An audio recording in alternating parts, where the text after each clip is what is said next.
Hi, I'm Dr. Barbara Byers. Welcome back. Today I'm going to talk about the art of marriage in 15 minutes. Life is a journey, and so every marriage is unique. It's not about rules and it's not about roles.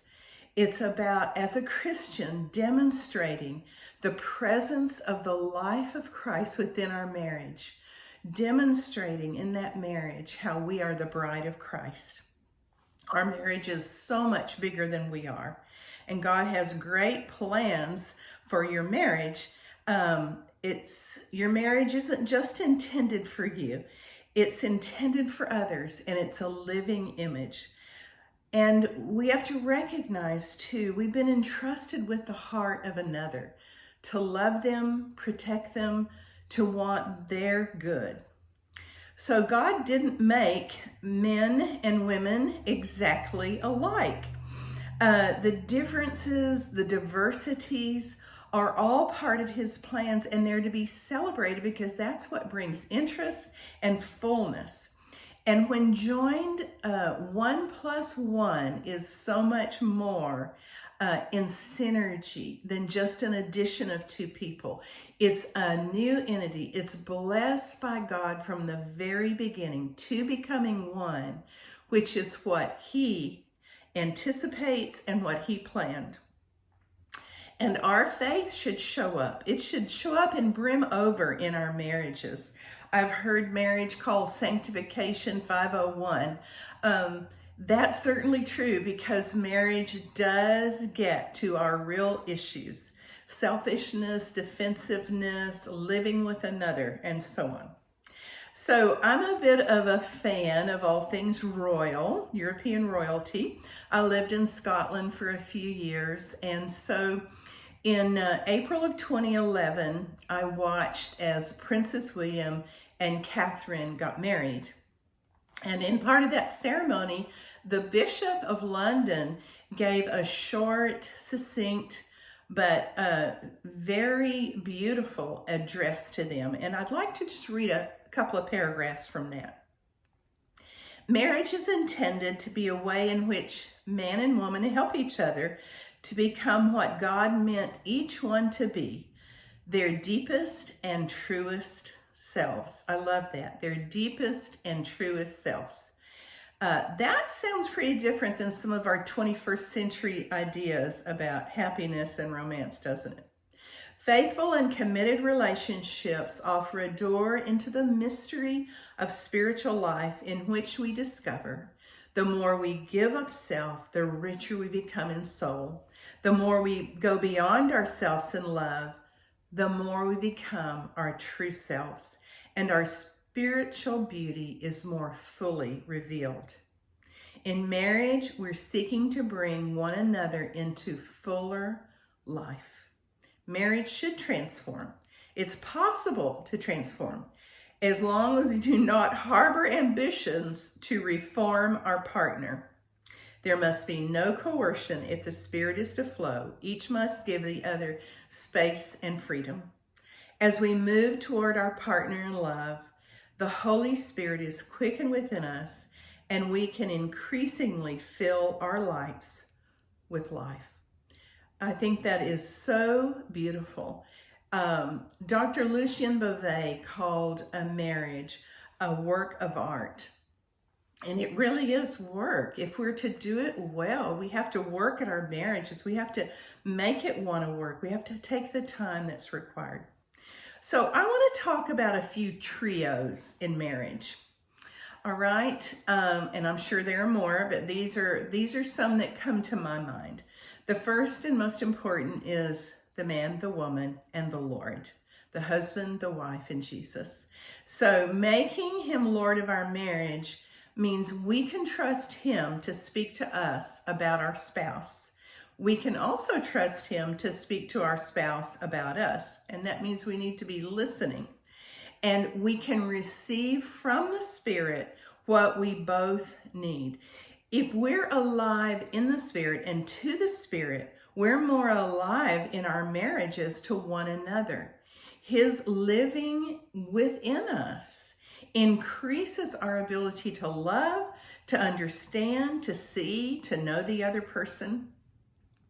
And we shouldn't look to our spouse to give us really the deepest needs only God could give. A lot of times in marriage, we do that.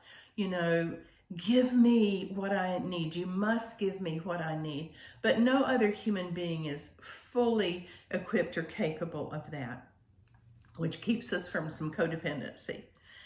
The second trio I want to talk about is love, trust, and honor. I see that as the three legs of a stool. And these are marriage builders. So love isn't about a feeling, even a romantic feeling. Love really is a choice to do good for the other.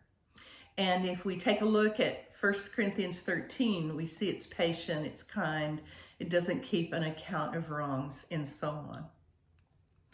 on. Second thing, trust. Trust is an essential building block of marriage, because to know you're safe in a relationship is crucial. Safety is so important internally to us human beings, safety. And sometimes our relationships actually traumatize us instead of keeping us safe. So what erodes trust? What erodes love and trust? Betrayal, lies, ignoring the other. They don't build trust. John Gottman is a secular researcher. He's done a lot of good research on marriage, and he calls these his 4 horsemen of the apocalypse, which just always, I see these 4 horsemen riding in with destruction. But the first thing he says, it begins with criticism. And criticism is when we attack our spouse's character.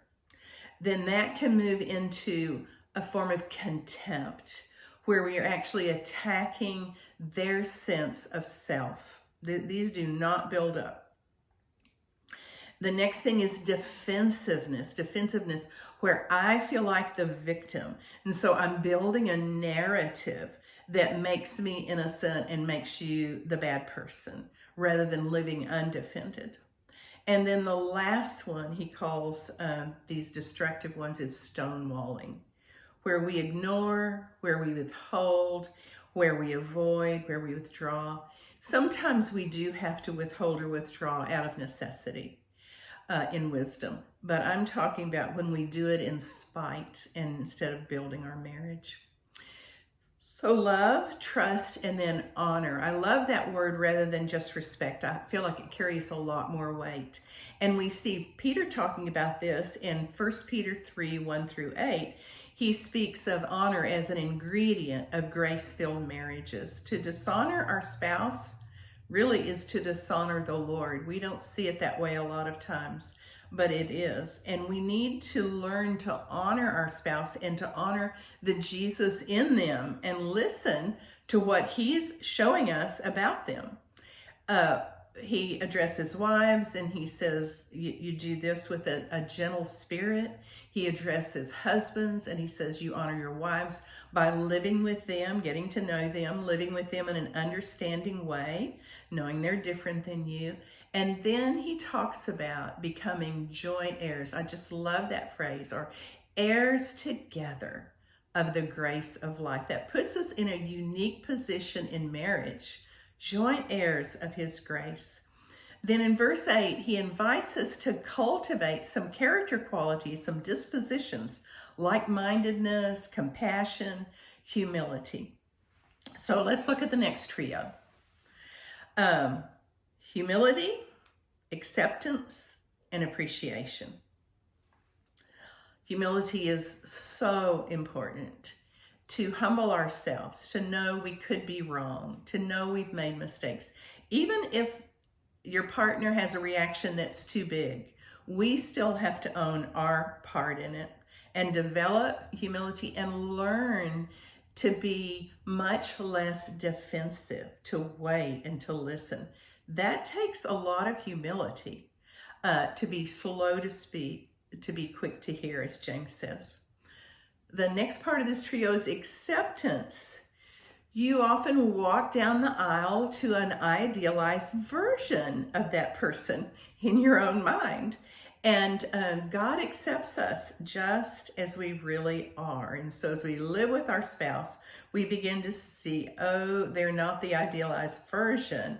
I have something a little different. So learning to accept them as they are, because when we start trying to control and manipulate and coerce someone to change, that never brings health in the marriage. And no one person should have all the power in a marriage. No one person should have control of the finances or the children or any of the other decisions. That's really problematic.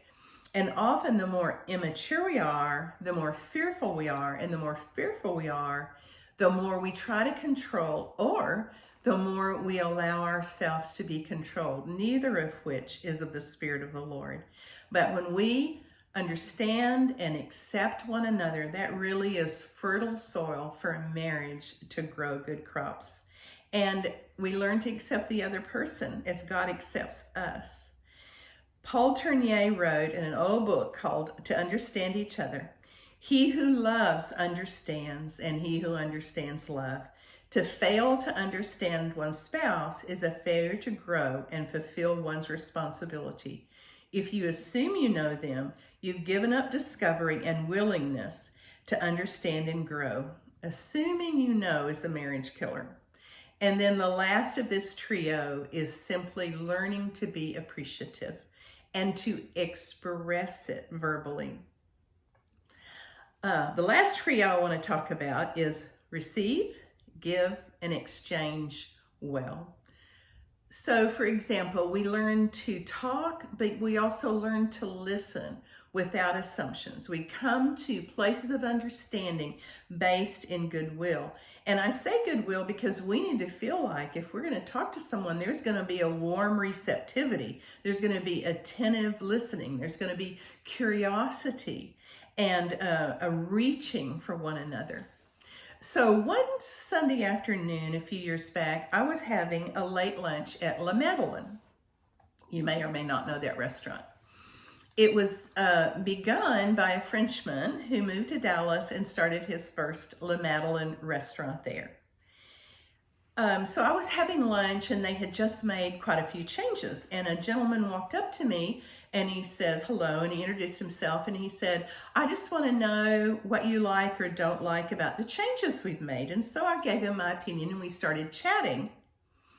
And I found out he was the owner, and very interesting guy. And so we talked about his personal life. He has this like a longtime girlfriend of 20 years. And I said, "So what's the secret of your relationship?" And he said, "I learned to listen. I learned to listen to her." And not surprisingly, later he wrote a book called Listen, Adapt, Surprise. And so he's successful in both his relationship and his business. So in marriage, we have to learn to listen. We have to learn to talk frankly. It can cause upset, but it's the way to move forward into deeper understanding and emotional intimacy. It takes a lot of courage. It takes a lot of courage to tackle problems together, to learn how to have fair fights, to learn how to have healthy disagreements and not just, box a little bit and then go into your corner and lick your wounds.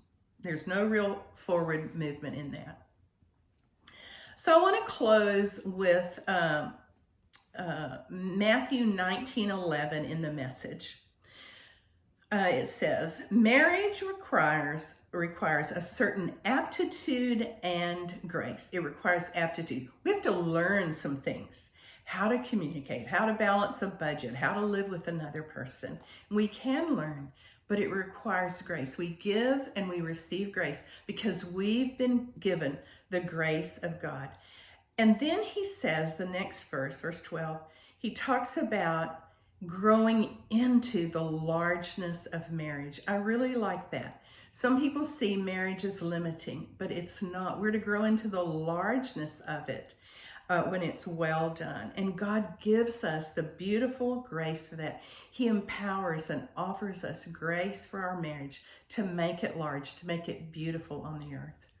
So I hope these thoughts have helped you, and Hope to see you next time.